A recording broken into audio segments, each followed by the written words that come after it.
Chống đèn. Chiếc này có mấy cái đèn? 3 cái đèn. Đó, theo đó là đèn đây. 1 đèn, 2 đèn, 3 đèn, 4 đèn, 5 đèn, 6 đèn, 7 đèn, 8 đèn. À. 1 này. 2, 3.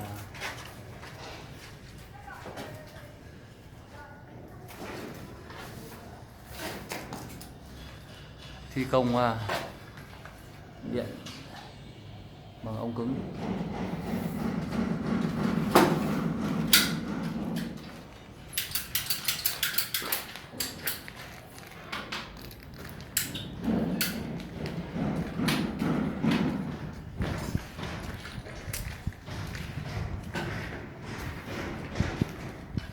Mai thợ có đục không? Thôi chủ giám sát và dừng lại để tối xem chạy của gì em cho bắn trần Này bán trần hết rồi. Có anh với ai? anh ấy thì gần 2 ngày tối từ dần tối xong ấy. À. Sốt